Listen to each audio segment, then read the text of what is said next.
Hello pong muli mga katambay, nagbabalik po ang inyong lingkod, si Katambay Manong. Magandang araw po, tanghali, hapon, gabi, madaling araw po sa ating lahat mga katambay, mga kababayan. Sa amang sulok po ng mundo, tayo naroon mga kababayan. Magandang araw po, gabi, siyempre po tanghali at hapon, gabi. Ito po mga katambay, ang kukomentuhan po natin ngayon, samahan niyo po ako. Ito pong dalawang tao po na talagang gustong-gusto na pong impeach o mawala sa pagiging Vice President ang ating Vice President Sara Duterte. At syempre po, ito po ngayon ang talagang number one po ngayon. Isa po ito sa social media. Nga nakita po na inyong lingkod, talagang below the belt na po ang mga tirada po. At sinasabi nga, kala mo makatotohanan ang kanyang sinasabi.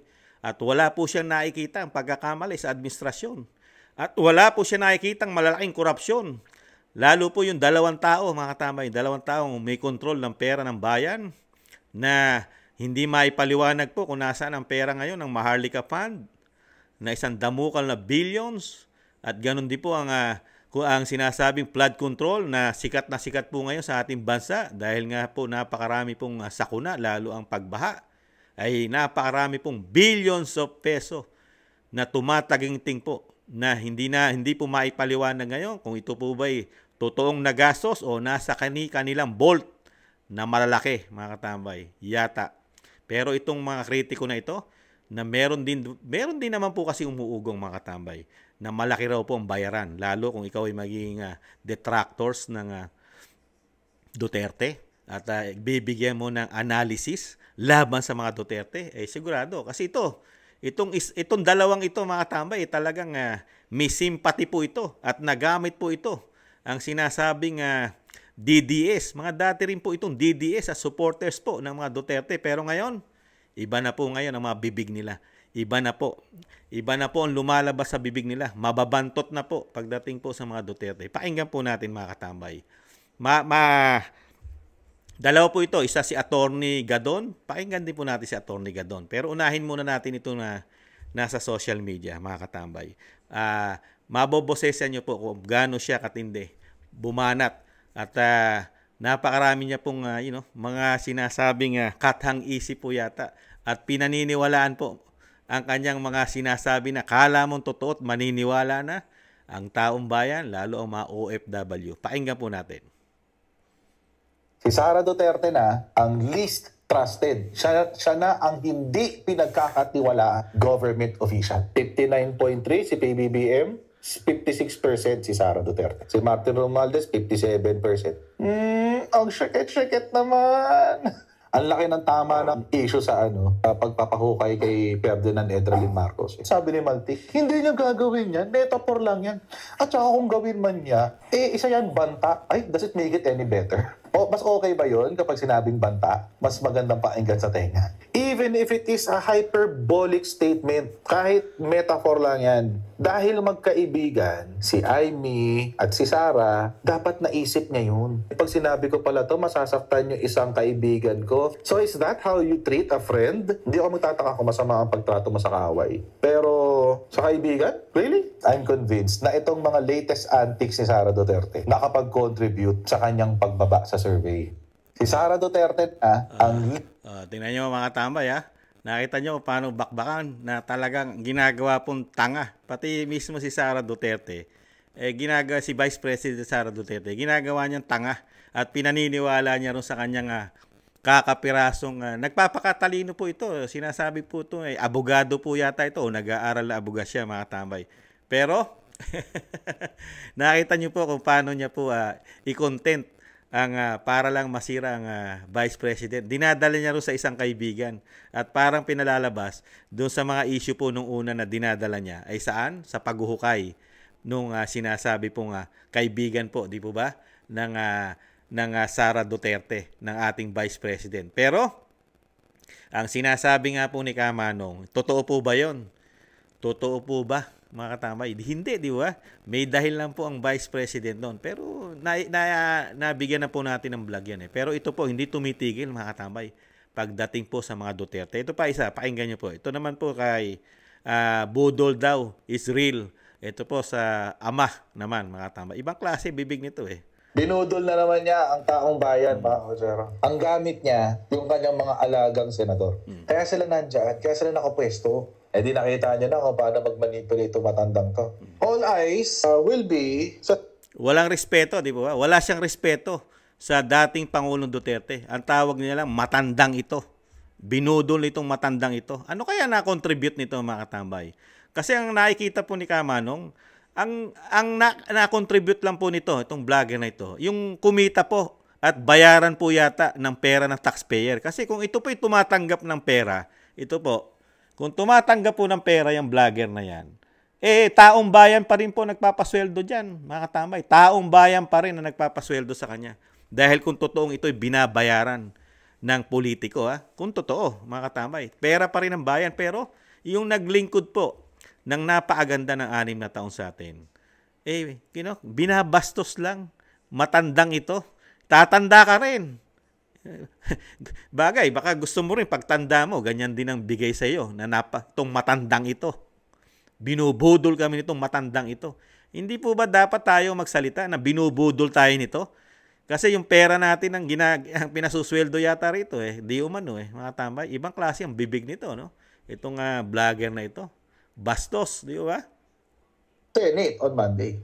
Aasawa ba tayo ng fairness dyan? Hindi na. Lalo, ando si Bato, Bongo, sigurado si Robin Padilla pupunta dyan. Mark Villar, Cynthia Villar, Cayetano pupunta dyan. Amy Marcos, sigurado nandyan. Sure yan. Poprotektahan nila yung tatay nila. Nakakadiri. During these Nakakadiri daw, pero mo, pinoprotektahan. Sila ang may power, mga tambay. Sino ba presidente ng Pilipinas? Di ba yung iniidolo niya na merong 5,500 flood control at merong billion-billion yung iniidolo niya na merong 1.4 billion, hindi bababa sa 1.4 billion na budget o ginagastos araw-araw halos sa flood control, at yung Maharlika Fund na hindi bababa sa 70 billion, at yung pera sa PhilHealth, at yung institusyon ng Kamara na 2 tao lang umahawak. Yun ang iniidolo niya na wala po siya nakikita ron at hindi niya po binibigyan ng content po yata yung mga katambay. Ang binibigyan niya lang na content, nakita na yung lingkod. Pagka kumakampi ka sa mga Duterte, nakikita mo yung magagandang ginawa ng Duterte, galit na galit po siya ron. Kasi po ito talagang iba po kasi yata ang pera Pagka pera na po ang pinag-usapan, lalo itatapal sa pagmumukha mo yung pera at kaya kang silawin dahil nga pati dignidad mo, pagkatao mo, kaya palang bayaran ng pera yata, talagang kakainin mo yung katotohanan. Kahit na napaagandang katotohanan na ang nakikita mo, mabubulag ka ron dahil sa pera yata, mga tambay. Kaya pati respeto mo mawawala na Dahil bayad ka di ba? Pagka bayad ka, lahat lalamunin na ang pagkatao mo. Parang ipinagbili mo na lahat yon. Pati ang katinuan mo. Kaya nga nagiging bastos na po yata, mga katambay, di ba? Pagpatuloy natin. Times na pinapanalangin ko na ang Pilipinas ay bumalik sa pagiging unicameral. Hindi ko natin Abe, kami pinapanalangin din namin, Mr. Vlogger, na bumalik sa dati ang Pilipinas kisa ngayon. Kasi ngayon, pati ang pati ang Malacanang napapasukan na ng droga ngayon. Napapasukan na po ang droga. Meron na pong nagsusupply po yata at nakapasok doon. Gusto namin nung panahon ng dating Pangulong Duterte na ang mga drug lord, ang mga user, ang mga addictus, takot po sa pamahalaan. Ngayon po, mukhang hindi kaya, pati ito'y gumagamit kaya. Nagtatanong lang po, mga katambay. Dahil lagana po ang droga ngayon. Mas gusto namin yon, Mr. Vlogger. Kasi noon, napakaliit na lang po ng porsyento ng krimen, droga, di ba? At ang korupsyon, hirap na hirap pong mangurap ang mga politiko dahil natatakot sila.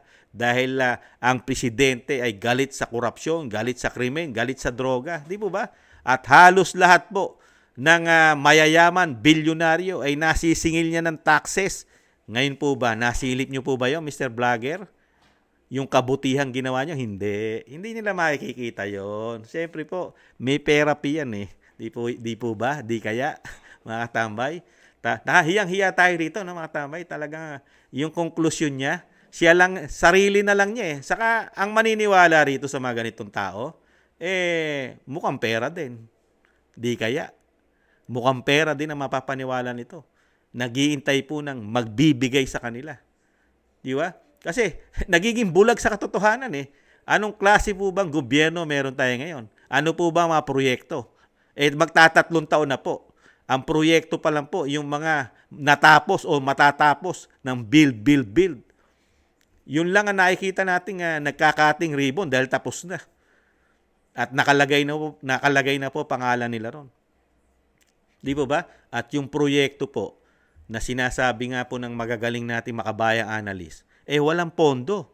Katulad po nung Cavite, Bataan, yung tulay, yung bridge na mahaba mula Cavite, wala pong pondo. At ganun din po yung mga tren natin, panorte, nagkakaproblema rin po dito sa mga sa Bulacan, San Jose del Monte, I think. Wala rin pong continue yan. Pero napaagaling sa kanya, mga tambay. Dahil meron yatang monthly Na ito pa lang si Digonggong, iseseryosohin niya pag tingnan niyo po tawag, Digonggong. Ang tawag sa dating Pangulong Duterte, Digonggong. Sa bagay, mas maganda-ganda na yun kaysa sa adik, durugista. Nagpupulburon, nagkokokok. Mas okay pa yun, di ba? Kasi, napaaganda po kasi pag nababa na po at nawala na po sa pwesto ang isang iniidolo nito at pati yata ang speaker, yun na po magiging legacy nito na ang dating presidente na may issue ng droga. Mas maganda na yung sinasabi niya dito sa dating presidente na go, Digonggong, go. Parang, bastos, bastos siya. Walang galang. Sinabi niyang patay. Hindi naman natin in-expect na walang arestong mangyayari. Tatayan pala ang mangyayari. Hindi natin in-expect na gagawa sila ng reward system. Nagagamitin nilang mga person. Tingnan niyo po ito. Mas pinaniniwalaan niya yung mga drugista yung mga drug lord na naninira po ngayon sa mga Duterte, lalo kay dating Pangulong Duterte. Sinisiraan niya yun Sino po ang ngayon ang resource person na ginagawa ng Quad Committee? Puro nakakulong. Puro nakakulong ang testigo nila. Di ba? Isang drug lord. May drug lord pa dyan. May nakakulong. Tapos yung sinasabing dating kernel, mga katabay. Pero never nilang dalhin niya sa korte. Hindi nila basta-basta dadalhin sa korte yan. Kasi kailangan pa nilang patagalin yan. Dahil gamit na gamit pa po nila yan sa politika, mga katambay. Pero wala naman sila natatrabaho Di ba? Walang natatrabaho. Kaya ang mga Pilipino hindi na bobo. Nung panahon po ni dating Pangulong Duterte, nagtatrabaho po lahat ng congressman ngayon. Ano tinatrabaho? Meron po ba solusyon sa kahirapan ng bansa itong pinagmamalaki mong bagong Pilipinas ngayon? Ano ang ginagawa ng mga kongreso? Senado, puro walang lubay na hearing. Meron bang pakinabang dyan ng mga tao, ang mga taxpayer? Wala. Sila lang ang may pakinabang dyan. Puro pagwawaldas yan. Pero ito, hindi nakatikim ito, mga tamba. Itong tao na ito, never nakakita po ito at walang utang na loob po ito. Sa napaagaling na presidente na si dating Pangulong Duterte, walang utang na loob ito. Hindi po ito nasaksakan ng baksin man lang. Itong tao to. At hindi to inabigyan ng suporta nung hindi po nagpapangsyon ng ating gobyerno ng mahigit 2 taon na wala po tayong trabaho at pagkunan. Pero merong isang Rodrigo Duterte na ginawa niya ng paraan lahat na maisalba lang ang lahing Pilipino. Di po ba? Pero ito, wala po siya nakita ron. Ang nakikita niya ngayon, kung sino po yata at kung kanino siya magkakaroon, mga katamay. Kaya nakita nyo, bastos. Assassins, mga hitman ng ating kapulisan. Hindi natin alam, psychopath pala si Digong. Tingnan nyo. Binudol na naman niya ang tao. Hindi raw niya alam, Hindi niya alam, pero hinuhusgahan niya na. Hindi niya pa alam. Ibang klase, no? Napakabait lang ng mga Duterte, no? Kasi hindi sila onion skin, mga Duterte. Pero ito, yung mga ganitong Pilipino na mga walang utang na loob, kung katulad lang po ito ng katulad ng nung isang senador, meron kasi isang senador laging nagpapail ng kaso di ba? Meron po si dating senador Antonio Trillanes, di ba? Mapakahilig magkaso, di ba? Mga paninira, di ba? Mga libel, si dating senador Kiko, si dating senador Trillanes, kung ganyan lang ang mga Duterte, napakaraming libelous nito. Itong tao na ito, mga tambay, napakarami. Ibang klase siya magsalita na wala pa namang isinasampang kaso sa korte. Pero sa kanya, may konklusyon na siya na napakasama ng mga Duterte. Di ba? Ito naman po yung isa panoorin natin, mga tambay, na pinagpaplanuhan naman po daw na talagang may kaso at pwede talagang matanggal ang Vice President dahil nga sa yung niluluto po nila impeachment, mga katambay. Di po ba? Tingnan po natin. Pagsalitain naman natin si Attorney Gadon. Anuhin natin, mga katambay. Fast forward natin. Bigyan nyo lang po ako ng Ayan. Ayan. To cut the head of the president. Ito yung sinabi niya. Kamakailan lamang ay ako ay nagbigay ng suhestyon sa Makabayan Black na wag muna nilang ituloy ang impeachment proceedings na kanilang binabalak against Vice President Sara Duterte. Dahil ang sabi ko, meron kayong sapat na dahilan at ako'y naniniwala sa inyong karapatan na ito ay ihain ang impeachment proceedings. Kaya lang, wala ng oras dahil mag-i-eleksyon na at magkakaroon na ng Christmas break at malapit na rin namang mag-adjourn ang Kongreso. Kaya ang aking suhestyon ay sa susunod na Congress na lamang ninyo, ihain ang anumang plano ninyo ng impeachment case against VP Sara. In fact, Dalawa ang maaring paraan upang siya ay maalis sa pwesto bilang Vice President. Alalahanin natin na aside from impeachment, alalahanin natin na pwede siyang tanggalin ng Kongreso sa pamamagitan ng pagdeklara na siya ay incapacitated. Dahil kasi ang role ng Vice President ayon sa ating konstitusyon ay to assist the President in his performance of duties and to perform such other functions that may be assigned by the President. Paano siya makakapag-assist sa Presidente kung siya mismo ay dinideklara niya sa sarili niya na hindi na siya makikipag-cooperate sa ating Presidente, hindi siya tutulong, and in fact, ay iniisip pa nga niya, ini-imagine niya na gusto niyang pugutan ng ulo ng ating Presidente. So, yung role, yung function na binibigay ng ating konstitusyon na for the Vice President to assist the President and to perform such other functions that may be assigned by the President, hindi na mangyayari yun. Sapagkat inilayo niya ang kanyang sarili doon sa role na yun. She made herself incapacitated by those statements and by these actions. So therefore, pwede siyang ideklara ng Kongreso na incapacitated siya, na hindi na siya pwedeng maging Vice President. At pag nangyari yan, sino ang pwedeng pumalit sa kanya? Ayon sa ating konstitusyon ay ang Senate President ay pwedeng maupo na Vice President. At meron pang succession yan.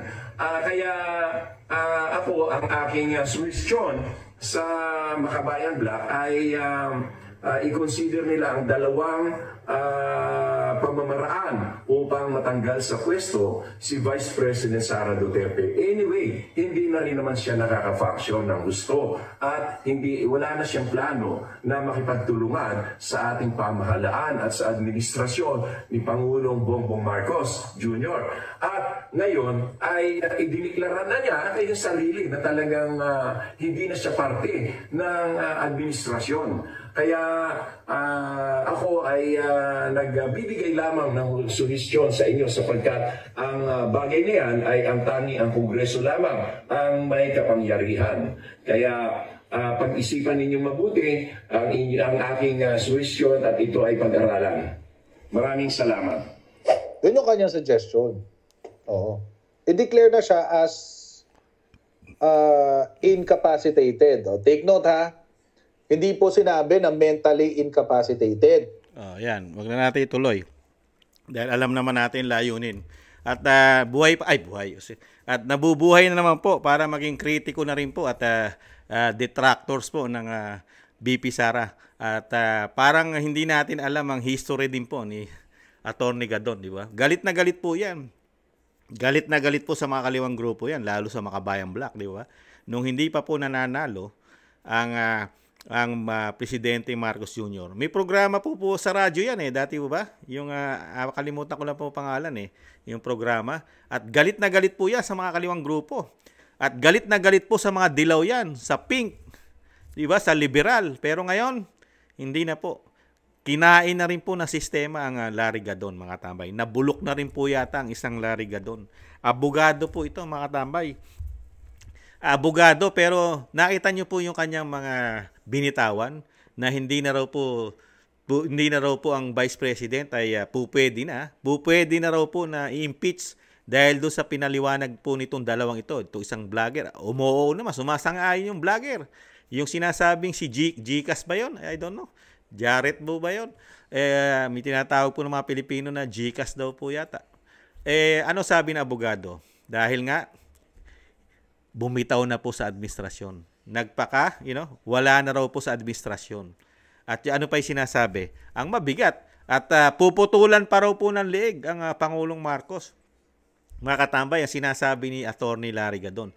At hindi na raw po ito nagpapangasyon o nakakatulong sa gobyerno o sa administrasyon, mga katambay. At hindi na ito sumasang-ayon sa kagustuhan ng administrasyon. Parang ganun lumalabas Pag wala ka na pala sa administrasyon ng Pangulong Marcos, parang ganito yung logic ni Attorney Gadon, pwede ka na palang ma-impeach, mga tambay. Ganyan lang pa ang nangyari sa ating bansa. Example lang natin, si Lenny ba, sumama po ba sa administrasyon? Di ba 6 na taong binakbakan si dating Pangulong Duterte? Nagpaka-oposisyon. Di po ba? Nagsarili siya as in Vice President. Kritiko siya ng 6 na taon halos at pilit pinabababa ang dating Pangulong Duterte. Dinadala pa sa international. Nagpupunta pa ron ang dating Vice President para lang siraan, para ibagsak ang popularidad o ang popularity ng isang dating Presidente Duterte. Di ba? Kritikong-kritiko pero hindi na impeach.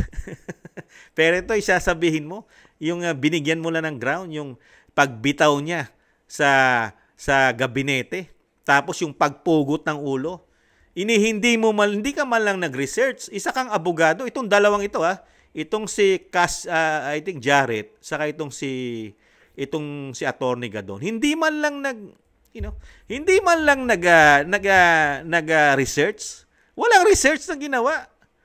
Sumang-ayon lang doon sa report nung nabalitaan po na putol-putol sa mainstream media, na ang palabas sa mainstream media handang putulan at kayang putulan at puputulan ng ulo. Hindi man lang niya ni-research yung buo, hindi man nila pinanood o pinakinggan itong dalawang ito, si Jared at si Gadon, yung totoong istorya kung bakit nasabi ng Vice President yun, di ba? Nasa vlog po natin yan pero iano rin natin ng konti. Ano ba? Yun po yung actual na nakita at naranasan ng Vice President. Kaya niya nasabi yun sa sama ng loob niya. Dahil nga, yung relo, may symbol yun. May ibig sabihin yun, di ba? Tradition yun sa AFP. Ang pagkakamali lang po ng ating Presidente, nagsuot ng ubod ng mahal na relo. Milyones. Milyones po yung relong suot. At napakamahal, kaya hindi niya maibigay. Yun ang pagkakamali. Ang may mali kasi ron, dahil traditional yan, at merong hihingi ng relo niya, lalo sa mga graduation ng AFP. Yan yung mga bagong bayani na handang magpakamatay sa bayan at sa Pangulo at sa mga politiko. Sana'y nagdala siya ng pambigay. Kasi isa lang naman ang hihinging relo, meron talagang hihingi dyan ng mga kadete. Diba? Isa lang naman. Bakit hindi ka nagdala? Dahil alam mo naman yan bilang Pangulo. Diba? Maraming presidente ang gumagawa niyan. Nakaraan lang si dating Pangulo Duterte, siya pa nagsusuot.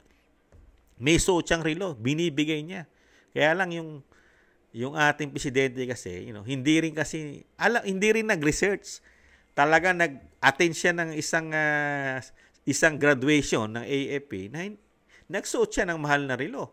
Tapos ngayon, nahando ng Vice President, nakita niya yung pangyayari, hindi binigay ng Presidente yung relo niya, at hindi rin naman alam ng Vice President na yung relo'y ubod ng mahal. Kaya hindi maibigay. At nagtawanan pa. Nakita po natin sa video, nagtawanan ng ang sekretary ng DND, si Gibo, at yung isa pang AFP General, Broners po yata yun. Di po ba? Nagtawa na sila. Kaya yung isang Vice President na makabayan at mahal niya ang sandatahang lakas, lalo ang mga kadete, dahil alam ng Vice President yung kahalagahan nung tradition din nung relo.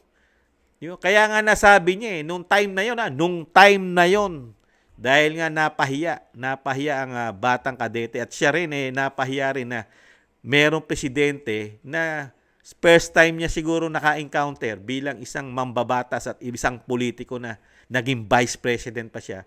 First time niya naka-encounter na ganung pangulo na napahiya ka na, pinagtawanan ka pa. Kaya nga sabi niya nung time na yon? Nung time na yon, gusto niyang pugutan ng ulo ang pangulo dahil nga sa kahihiyan. Nahihiya siya sa sarili niya. Mga katambay, di po ba? Kaya nga sabi ng Vice President, sa nakita niya sa Pangulo nung time na yon, ay parang hindi Pangulo. Nung time na yon, parang hindi siya Pangulo. Di po ba? Dahil matalino ang Vice President. Pero itong mga vlogger na ito at isang attorney gadon, dun mo lang kukunin yung impeachment. Mga katambay, dun mo lang kukunin. At yung sinasabi mo nga, hindi ka na magpapanksyon dahil wala ka na sa gabinete. Yun po ba'y nasa batas? Yung po ba, attorney, batas po yan Itama nyo po si Kamanong. Tama po ba yung konklusyon, yung sinasabi ni Attorney Gadon, pag wala ka na sa gabinete at hindi ka na nakakatulong sa gabinete, ay po pwede ka ng ground na isang impeachment sa isang Vice President? Totoo po ba yun? Dapat po bang magsilbi ang isang Vice President sa kanila, sa gabinete?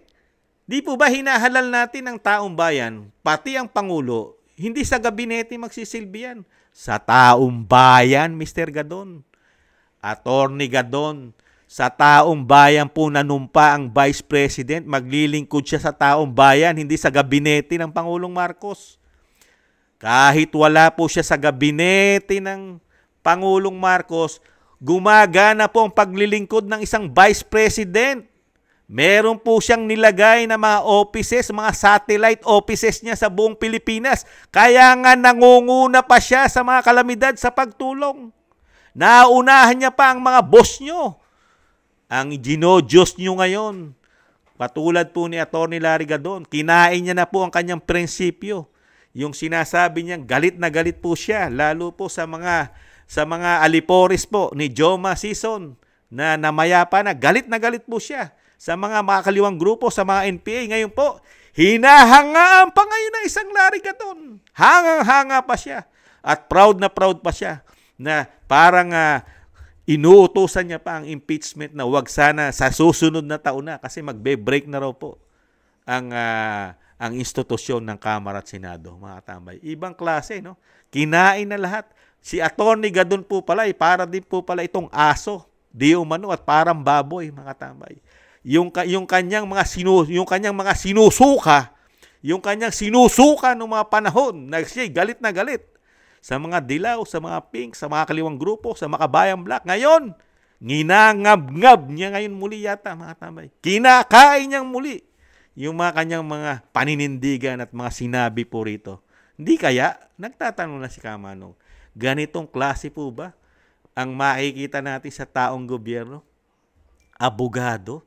Tapos, ito lang ang ground mo. Saka yung sinasabi ng isang vlogger na si Jarrett, yung kanilang, yung anomalya daw na yung confidential fund, mga katambay. Nagko-comply po ang Vice President sa COA. Sa COA, hindi po sa Kamara, hindi sa institusyon ng Kamara, hindi po sila COA. Lahat sasagutin ng Vice President sa tamang forum, proper forum, COA, hindi ang namumulitika, hindi ang nagdi-demolition job sa kanya, ang institusyon ng Kamara. Dahil nga po, di ba, binunyag ng Vice President ang korupsyon dyan. 2 tao lang, Jarrett, Atty. Gadon, 2 tao lang umahawak sa nag-iimbestiga sa kanya kasama ang Makabayang Black. 2 tao lang umahawak ng pera dyan. Tapos yun ang mag-iimbestiga, hindi naman sila COA. Di po ba? Kaya kami separate body yan. Ang COA, separate. Di po ba? Dapat nga pati ang institusyon ng Senado, institusyon ng Kamara, ino-audit dapat ng COA yan. Di ba, Jared, attorney? Bakit ngayon hindi ma-audit? Bibigyan lang sila ng liquidation by certification lang. Hindi, wala na. Paano ma-audit yun? Certification lang ang bibigay mo. Ikaw pa gagawa. Tapos na.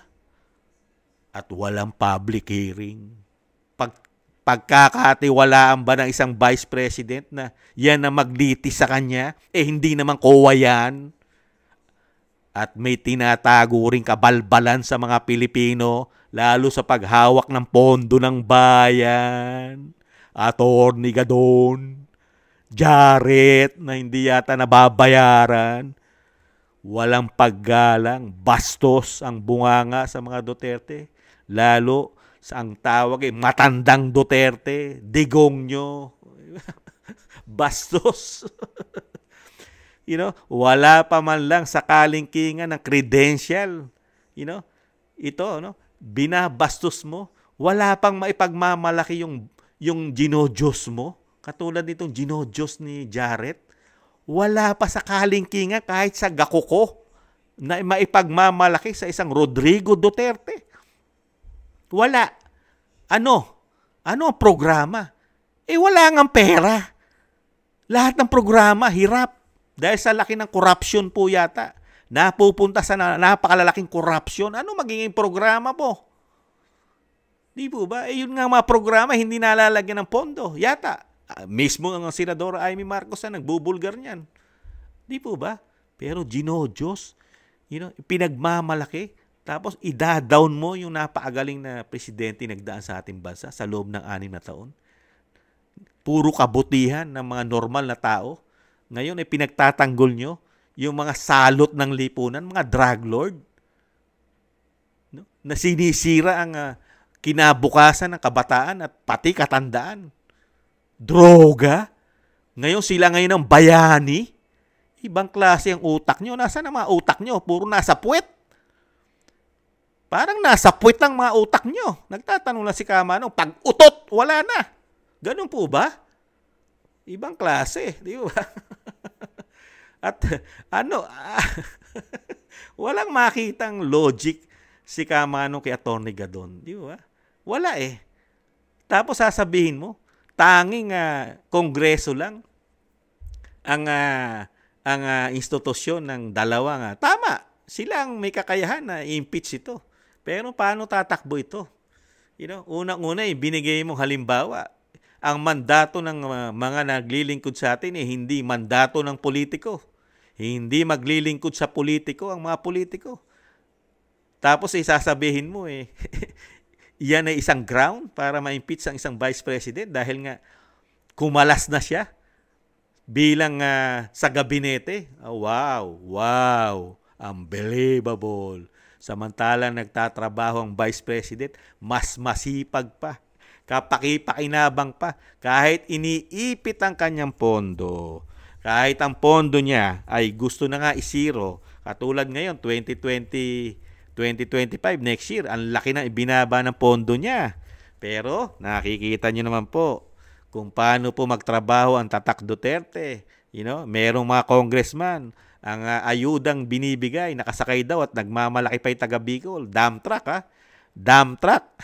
Nakasakay ang mga ayuda ng congressman, parang 4. Samantalang yung vice president, buong Pilipinas, 16-wheeler ang gamit na truck. 16-wheeler! Mas mahaba sa dump truck. Pero, mas mabuti po yun kumpara mo sa vice president. At hindi nakikita yun. At sinisiraan pa ng isang Jared. Wala. Mas magaling daw yung dating vice president na sinusuka nila nung araw yun. Galit sila sa mga pink. Napakagaling daw. Mas inuuna pang pagpunta sa kasal. At ipinagmamalaki rin ni Jared yung survey ng tanghiri nila. Di ba nagkaroon ng survey ang tanghiri nila? Yung tanghire. Di ba? Bumaba raw po ang survey ng vice president. At kinutya-kutya pa ni Jared, mga tambay, yung survey ng Tanghire. Wala na raw pong tiwala ang mga Pilipino sa Tanghire survey. At ang tiwala raw po ay nasa presidente na at naungusan na sa Tanghire survey ang Vice President ng Speaker Romualdez. Kaya nga po pinagtatawanan pa ng isang Jared dahil nga sa survey ng Tanghire nila. Di ba? Kaya dito mga katambay, nakakagulat lang po. Matatalinong tao ito, lalo si Atty. Gadon. Matalinong tao, you know. Para bang ngayon lang siya nakakita na bumitaw sa gabinete ng Pangulo, mga katambay. Ngayon lang siya nakakita na bumitaw sa gabinete ng Pangulo. Di ba? Samantalang wala pang 6 na taon, hindi niya nakita yung ginawa ni Lenny kay dating Pangulong Duterte. At mas maraming ginagawa, programa ang Vice President Sara Duterte kaysa kay dating Vice President Lenny, di ba? Yung libreng sakay nga lang na kanyang bus. Luzon, Visaya, Mindanao. Gumagana. Napapakinabangan ng lahat ng klaseng uri ng Pilipino. Hindi lang yung sa Ayuda Nation. Ang nakikinabang lang daw ay may hirap. Pero yung programa ni Vice President, kahit middle class, nakikinabang sa libreng sakay. Basta makasakay ka, kahit sino ka pa. At hindi po ginagastosan ng billion yun. Hindi katulad ng Ayuda Nation. Tuwan-tuwa si Larry Gadon yata dyan, saka si Jared. Ginagastosan ng billion.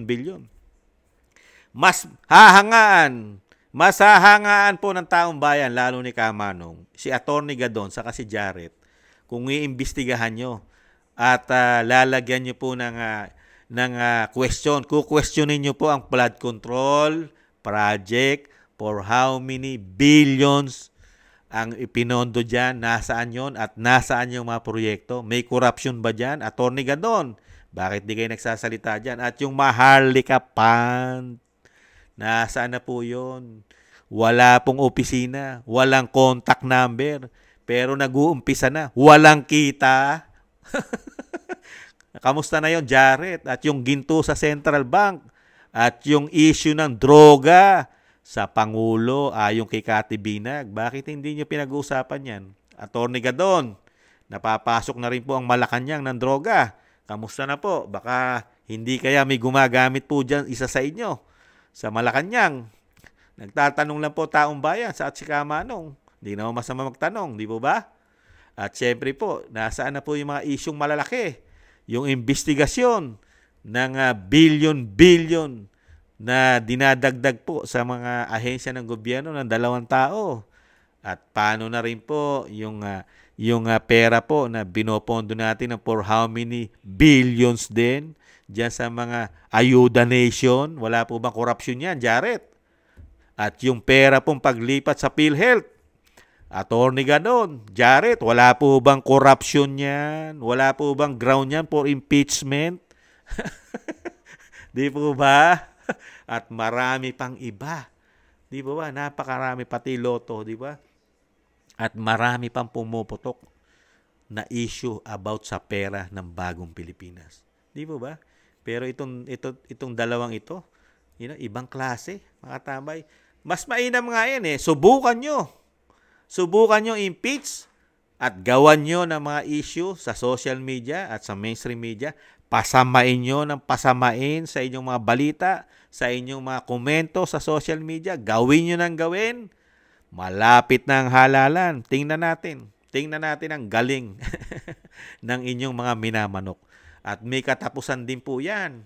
Attorney, na-disbar na po kayo. Paano po kung hindi na po presidente? Sa bagay, ang politiko ngayon, saka mga sekretary sa atin, talagang pagbitaw po ng 6 na taon, lalo kung matatapos daw po ang 6 na taon, ang bali-balita natin dyan, talagang magiging bilyonaryo ka raw po.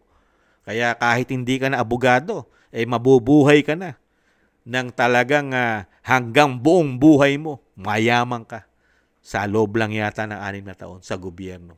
Ewan natin si Jared kung magiging bilyonaryo rin po ito sa ginagawa niyang pag distractor po. At yung kanyang mga analyst o yung analysis na ginagawa niya na puro baluktot at puro walang katotohanan, mga katamay. At never naman isinampa sa korte. Puro ang korte lang alam ni Jared yata. Ang korte lang para sa kanya, nag-iisa lang saan. Dalawa pala. Dalawa lang ang alam niyang korte na hahatol sa mga Duterte. Hahatulan na ng korte ng Senado, Kongreso. Wala na po ang korte, Supreme Court, korte ng Republika ng Pilipinas. Hindi na po uso yata kay Jared pag-usapan ang mga kaso, lalo sa mga sinasabing lang krimen at yung sinasabing mga reward system. Di ba? Yung mga ibinibintang sa dating Pangulong Duterte. Wala na po silang pakialam. Binabastos na rin nila ang korte ng bansa, Supreme Court. Tanging panipaniwala lang. Ang tangi lang po pwedeng lumitis sa dating Pangulong Duterte, Senado at Kamara lang. Dahil dyan, nagbibigay na po ng hatol, konklusyon, ang isang napakagaling na vlogger na si Jared, mga katambay. Kasama si Atty. Gadon. Di ba mga katambay? Unbelievable. Good luck na lang sa inyo. Saan naman kaya kayo pupulutin? Lalo si Jared. Pag nanalo po si BP Sara. Good luck na lang. Ano naman kaya magiging content mo? At alam naman natin mga katambay, kaya po maraming umalis na vlogger, lalo po yung hindi mukhang pera, real talk. Real talk tayo. Di ba? Totoo po ito. Kaya po maraming nag-alisan pong vlogger ng DDS, lalo yung hindi silaw sa pera. Di ba? Ang naglayasan po kasi ang DDS, ang mga Duterte, hindi nagbabayad yan eh. Walang bayad ang mga DDS. Dahil lang Duterte, ang kanilang puhunan bilang politiko, trabaho. Yung tinrabaho po nila sa mga Pilipino, yun po ang kanilang credential. Hindi po nila kailangan magbayad ng vlogger. Kaya po napakaraming vlogger ang nawala sa DDS. Kasi po, hindi po sila sanay nang hindi yata sila binabayaran. Hindi naman nagbabayad ng Duterte. Hindi rin nagbabayad ng BP Sara. Paano ka tatagal kung ang hanap mo'y pera at gusto mo'y malaki ang kita? Kaya marami pong nawala at nagbumaliktad. Kaya nga po ngayon, nakikita po natin, di ba? Mga distractor na po sila ngayon. Detractors na po sila ngayon. Detractors na po sila ngayon ng Duterte kasi hindi nga nagbabayad. Di ba? Hindi nyo napansin. Dahil ngayon, lahat po nawala sa DDS nung sinasabi pa nila dahil nga nagkaroon pa nga yan, di ba? Nang nagsanib pa, di ba? Ang Sara at BBM, di ba? Talagang sinasabing unity team. Lalong napunta na ron sa meron daw po kasi nagbabayad. Meron nagpapatotoo niya, meron pa raw mamang kalbo. Talagang may bigayan daw. Kaya maraming DDS na bumaliktad dahil sa pera. Bulag na sila. Hindi na nila tinitingnan ng trabaho ang nagawa ng politiko. Ang tinitingnan na lang yata nila yung ibabayad sa kanila. Totoo po ba ito? Nagtatanong lang. Real talk yun eh. Walang magkakapera na DDS vlogger kasi hindi nagbabayad nga. Walang bayarang DDS. Kaya nga, kung gusto po ng mga vlogger, ginamit lang eh, no? Akala kasi ng mga vlogger na DDS daw kuno. Kikita sila sa mga Duterte. Hindi nga nagbabayad. Kaya ngayon, nagbaliktaran. Doon sa mga nag-offer. Kasi may nag-offer eh. Kung walang nag-offer, walang babaliktad. May nag-offer. Malaki offer. Kailangan ng bumaliktad. Di ba? Kaya nga tanong ni Kamanong, paano kung hindi na nakaposisyon yung nag-offer? Sa bagay, uso naman ang balimbingan. Kaya lang, matatandaan ng mga Pilipino yan. Una-una, mawalang dignidad, walang prinsipyo, bayaran. Paano pagkakatiwalaan ng mga Pilipino yan? Bayaran, walang prinsipyo. Bayad ng pagkatao. Di alam mo na, di ba? Meron dyan di ba? Ngayon, wala na eh. Wala na. Parang nanahimik na yata. Yumaman na yata mga tambay. Yung isang vlogger na Ano pangalan nun? Yung sikat na sikat po yun sa, ano rin po yun sumuporta rin po sa DDS yun Di ba? Tapos biglang bumaliktad. Ano ba? Mayroong parang thinking ba yun? Thinking? Nakakalimutan ko. Basta may thinking. Bigla na rin po. Di ba? Naging kritiko rin po ng Duterte yung thinking Nanahimik po yata yun Mukhang yumaman na po yata Nagtatanong lang na wala na yung thinking na yun. Hindi ko na yata. Ang sikat na sikat bumira ngayon sa mga Duterte ito si Attorney Claire bumabanat na yan. Nakita natin puro content niyan Duterte na. Si Jarrett yung taga Bicol, tapos yung dating broadcaster ng SMNI si Abe, di ba? Tapos yung mga taga Maynila, di ba? Merong Maynila Toites ba? Toites. Tapos yung tumakbo senador. Tapos yung mga Hayderian ba yun? Sa Casillas at yung Isguera, di ba? Marami yan di ba? Alin natin sila dahil yun talagang dilawan yun, sila Llamas sa Hayderian, sa Isguera, talagang mga yun, matagal na yun. Panahon pa ni dating Pangulong Duterte. Pero yung binabanggit nga natin na nakinabang sa DDS, ito, tulad nila Jarrett na ito, di ba? Saka itong SMNI, Kikibuloy dati, di ba? Si Abe. Tapos yung taga yung taga Bicol, yung Marabilia ba yun? Talagang galit na galit po kay Lenny yun. Di ba? Siya nga nagbansag yata, lugaw ang tawag niya ron. Pero ngayon kakampi niya na. Kaya alam mo yung karakas ng alam mo yung karakas yata ng ng walang prinsipyo, nababayaran ng prinsipyo. Nakikita mo kasi iba yung pinagsimulan nila Ibang klase silang vlogger noon, pero ngayon nakita mo biglang nawala yung prinsipyo mga katambay. Dahil yata pagka tama, sinasabi sa tamang presyo, magkakasundo tayo. Basta tama ang presyo, kahit abogado pa ako. Basta tama ang presyo. Sabagay, mga abogado, talagang kailangan bayaran mo yan. Di ba? Hindi tatakbo, hindi uusad ang kaso pag hindi tama ang bayad sa abogado. Di ba mga tambay? Kailangan samahan natin. Pero, ang sinasabi nga ni Kamano, ang mga Pilipino, lalo ang mga talagang Duterte, talagang makikita mo prinsipyo niyan. Dahil unang-una, hindi naman binabayaran yan. Ang kadalasan po kasi nakikita ng kinokontent ang Duterte, yung trabaho nila. Yung nagawa kasi ng Duterte. Ang tinitingnan ng mga vlogger na nagbablog sa mga Duterte. Kasi may ginagawa Di ba? Kahit hindi naman perfect ang politiko, talagang nagkakaroon talaga ng korupsyon lahat ng politiko.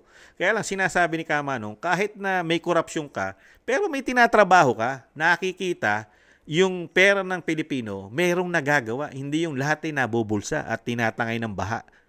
Diba? At nilulubog. Tinatangay ng bagyo, nilulubog ng baha. Diba? Ang programa. At hindi po, ang kagandahan kay dating Pangulong Duterte, palamura, pero maraming gawa. Ngayon, mabulaklak na salita, hindi mo na makita ang gawa.